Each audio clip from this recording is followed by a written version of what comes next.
We welcome your presence here in this positive, relaxing meditation that will help cultivate well-being of body, mind, and spirit. We will be covering the wings to awakening.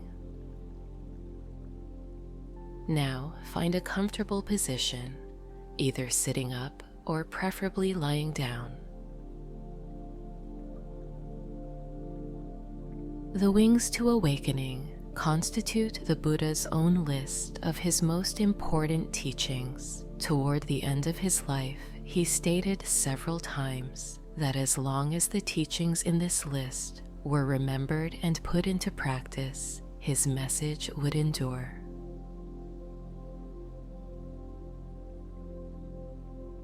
According to the Buddha's words,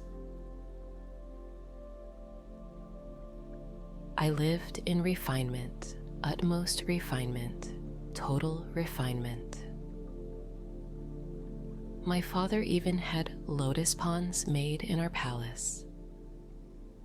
One where red lotuses bloomed, one where white lotuses bloomed, one where blue lotuses bloomed, all for my sake.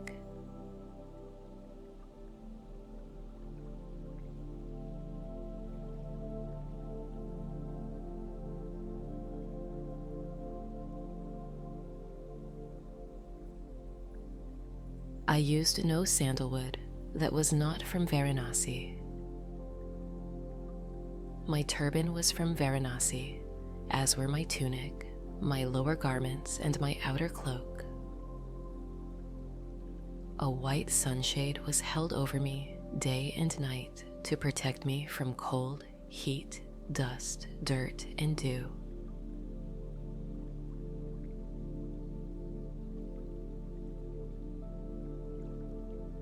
I had 3 palaces, one for the cold season, one for the hot season, one for the rainy season.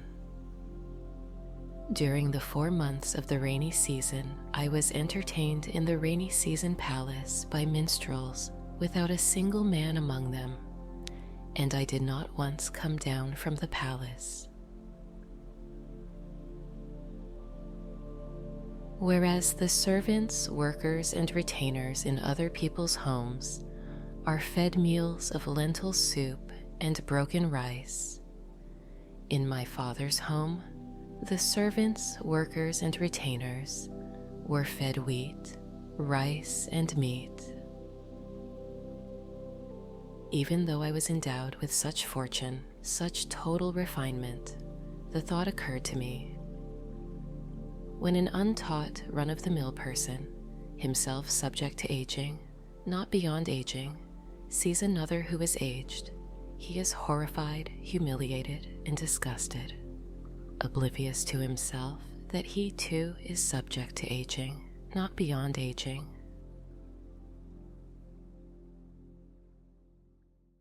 If I, who am subject to aging, not beyond aging, were to be horrified, humiliated, and disgusted on seeing another person who is aged, that would not be fitting for me.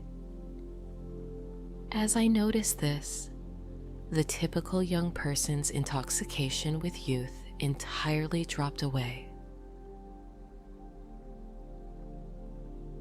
Before my self-awakening, when I was still just an unawakened bodhisattva, being subject myself to birth, aging, illness, death, sorrow, and defilement, I sought happiness in what was subject to birth, aging, illness, death, sorrow, and defilement.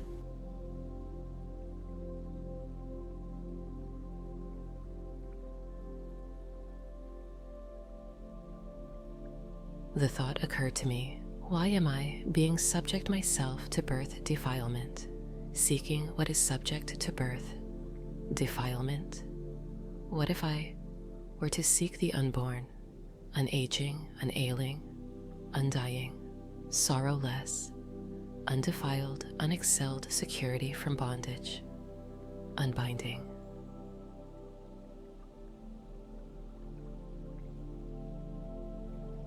So at a later time, when I was still young, black-haired, endowed with the blessings of youth in the first stage of life, I shaved off my hair and beard, though my parents wished otherwise and were grieving with tears on their faces, and I put on the ochre robe and went forth from the home life into homelessness.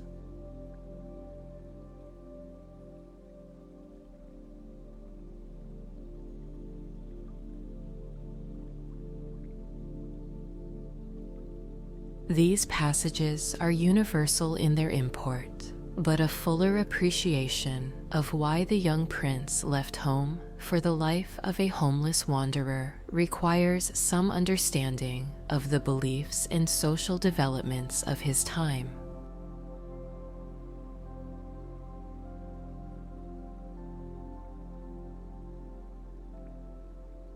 Prince Siddhartha lived in an aristocratic republic in northern India during the 6th century BCE, a time of great social upheaval.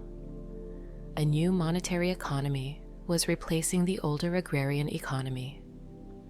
Absolute monarchies, in alliance with the newly forming merchant class, were swallowing up the older aristocracies.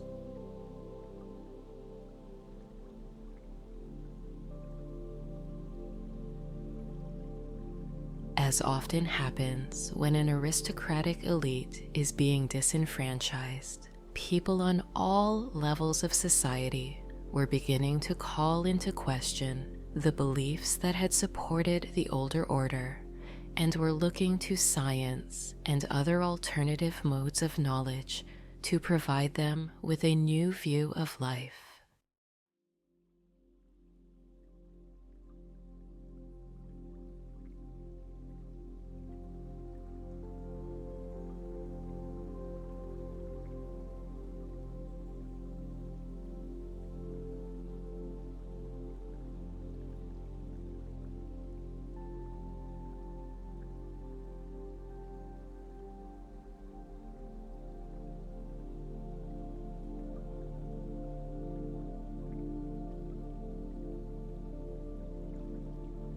The foremost science in North India at that time was astronomy. New, precise observations of planetary movements, combined with newly developed means of calculation, had led astronomers to conclude that time was measured in eons, incomprehensibly long cycles that repeat themselves endlessly.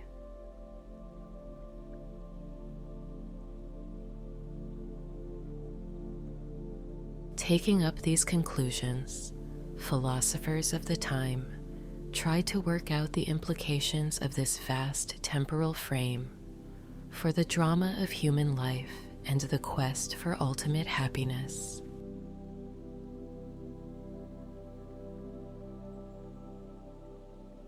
The knowledge of unbinding is the realization of total freedom that comes when one has disbanded the causal processes of the realm of fabrication, leaving the freedom from causal influences that is termed the unfabricated.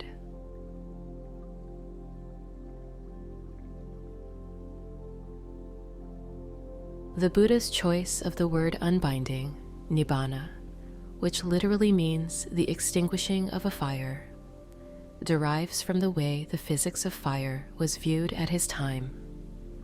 As fire burned, it was seen as clinging to its fuel in a state of entrapment and agitation. When it went out, it let go of its fuel, growing calm and free. Thus, when the Indians of his time saw a fire going out, they did not feel that they were watching extinction. Rather, they were seeing a metaphorical lesson in how freedom could be attained by letting go.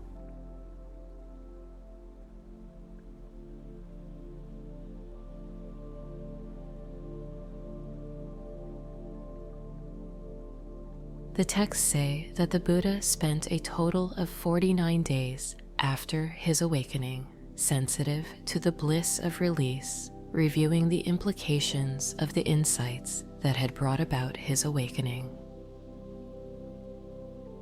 At the end of this period, he thought of teaching other living beings. At first, the subtlety and complexity of his awakening made him wonder if anyone would be able to understand and benefit from his teachings.